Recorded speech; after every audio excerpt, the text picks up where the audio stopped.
Hello, thanks for joining me for this video. We're going to talk about something you might have seen on your Mac. Have you seen a message that talks about other volumes in a container? Maybe it was an error message, or maybe you were looking at the storage section in system settings and you noticed. But what does it mean? And what is a container exactly? Don't worry, we'll explain everything. What is a container? Before we talk about other volumes in a container, we have to talk about what a container is. It's a little bit complicated, but stay with me.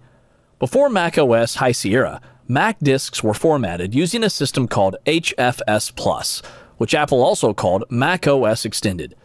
If you ever erased or formatted a disk in Disk Utility, you will have seen it. In High Sierra, Apple replaced HFS+ with a system called APFS.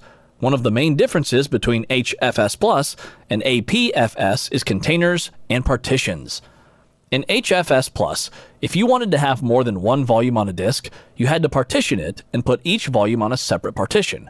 Partitioning a disk meant erasing it completely and deciding how much space each partition should have. APFS doesn't have partitions, it has containers. Each container can store multiple volumes, and you don't need to erase the disk to create a new container. Even better, when you create a new container, you don't have to worry about how big to make it, because it can grow in size if it needs to, as long as you have enough disk space. What does other volumes in a container mean? Remember we said that a container can have multiple volumes? Well, the container that stores the boot volume for macOS has multiple volumes. The other volumes include the recovery partition, the pre-boot partition, and a volume for virtual memory.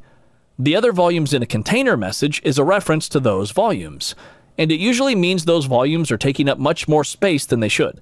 Here's how to fix that. The first thing you should do is free up purgeable space. What is purgeable space? It's space on a disk that's taken up by files macOS doesn't really need, but the operating system only deletes them when it's short of space. Getting rid of them yourself will free up that space and may stop the other volumes in a container issue. CleanMyMac X has a tool in its maintenance module for doing just that. First, download CleanMyMac X. You can download it for free. The link is in the video description. Launch it and choose the maintenance module. Then check the box next to purgeable space and click Run.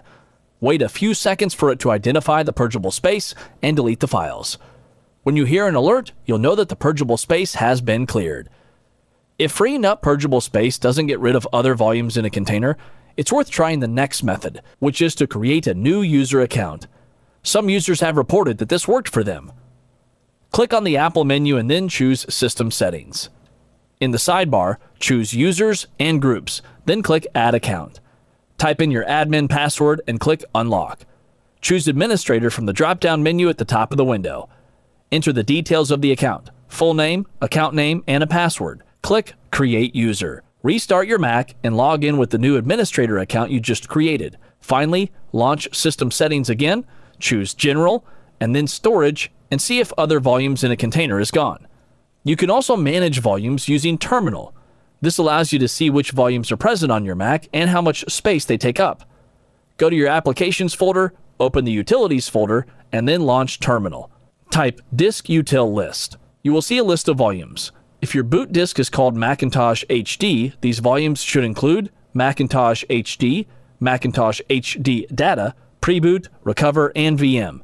If you have external storage connected to your Mac, those volumes will also appear. If there are any volumes there that you don't recognize or that shouldn't be there, like a duplicate Mac HD data volume, you can go ahead and delete them in Disk Utility, but make sure to back up any data on a volume you delete before you delete it.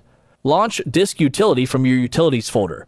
Select the volume you want to delete in the sidebar and press the dash in the toolbar. If the volume is grayed out, it means it's in use by macOS and you can't delete it. If you're sure you need to delete it to free up space, you can reboot in macOS Recovery. Choose Disk Utility from the macOS Utilities menu and delete it there. If you need to reboot in recovery mode, you can do it on an Intel Mac by holding down Command and R when you restart. On an Apple Silicon Mac, hold down the power button as it restarts and release it when the Startup Options window appears. Okay, so that was pretty technical, right? The next tip is much more straightforward. You can free up space on your Mac and maybe also get rid of other volumes in a container by disabling iCloud content caching. Content caching stores data relating to OS updates and app updates on your Mac as a way of speeding updates. You can disable it by doing this.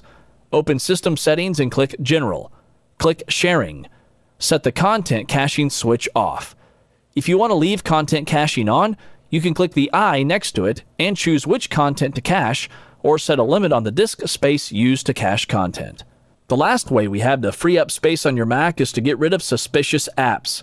These can take up lots of resources on your Mac, including disk space. Go to your Utilities folder and launch Activity Monitor. Click the top of the memory column. You'll see apps and processes listed by the amount of memory they're using.